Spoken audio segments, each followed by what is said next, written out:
Bonsoir et bienvenue à tous, je suis très heureux de vous retrouver. Voici l'essentiel de l'actualité de ce lundi. Le nouveau ministre de l'Éducation nationale, Gabriel Attal, était l'invité du 20h d'Anne-Claire Coudray sur TF1 hier soir, où il a notamment annoncé l'interdiction du port de l'abaya dans tous les établissements scolaires à compter de la rentrée, qui aura lieu, on le sait, dans tout juste une semaine. Je vous propose d'écouter un extrait. L'école de la République, elle s'est construite autour de valeurs et de principes extrêmement forts, et notamment la laïcité. Et la laïcité, c'est pas une contrainte, c'est une liberté. C'est une liberté de se forger son opinion et de s'émanciper par l'école. Pour moi, la laïcité dans un cadre scolaire, c'est quelque chose de très clair. Vous rentrez dans une salle de classe, vous ne devez pas être capable de distinguer ou d'identifier la religion des élèves en les regardant. Donc oui ou non, l'abaya ? Je vous annonce, j'ai décidé qu'on ne pourrait plus porter l'abaya à l'école. Je vais m'entretenir cette semaine avec les chefs d'établissement et je veux leur rendre hommage. On ne parle pas suffisamment d'eux, les principaux adjoints, proviseurs adjoints. Ils sont en première ligne sur ces questions de laïcité, sur les questions de harcèlement, sur beaucoup de sujets. Je vais m'entretenir avec eux, leur donner toutes les clés très précis pour qu'ils puissent faire appliquer cette règle qui me semble nécessaire et qui est juste. Et les bandanas sur les cheveux ? Il y a des situations qui ont pu se présenter comme ça et des chefs d'établissement ont pris des décisions qui ont été validées par le juge administratif. Il y a vraiment sur cette question de l'abaya, et je l'ai mesuré en échangeant avec les chefs d'établissement cet été, leurs représentants, une attente de règles claires au niveau national. Elle est donc donnée. Ce dimanche, le ministre qui a également annoncé le report des spécialités du bac traditionnellement au mois de mars, on le sait, les épreuves auront elles au mois de juin. Par ailleurs, il a annoncé qu'il n'y aura pas de modification massive de la plateforme Parcoursup. Dans l'actualité également, un éboulement de roches qui a eu lieu hier, en fin d'après-midi, à Saint-André, en Savoie, sur une hauteur de 700 mètres.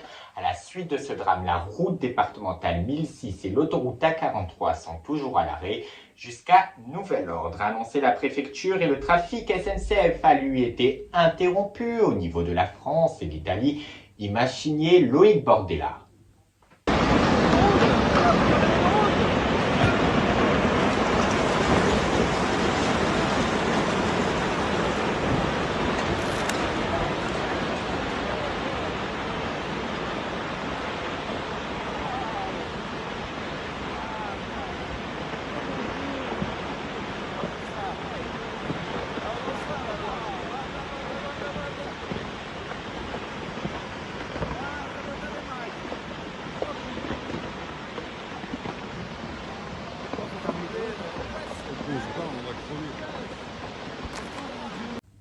Ce lundi, lors d'une conférence annuelle, le chef de l'État Emmanuel Macron a tenu à défendre le maintien en poste de l'ambassadeur français à Niamey, au Niger, Sylvain Ité, qui est par ailleurs toujours en poste dans le pays un mois après le coup d'État au Niger.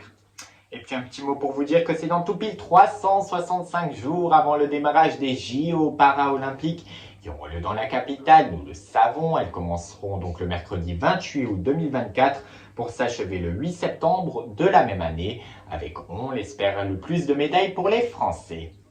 Le monstre du Loch Ness est de retour, lui, enfin pas vraiment, mais des opérations de recherche à haut niveau ont été organisées ce week-end pour élucider ce mystère. Des drones ou encore des caméras infrarouges ont été déployés, d'après un membre de l'équipe de recherche. Alors McNana a expliqué que 4 bruits distinctifs les uns des autres auraient été entendus, mais ces bruits pourraient finalement peut-être venir de canards.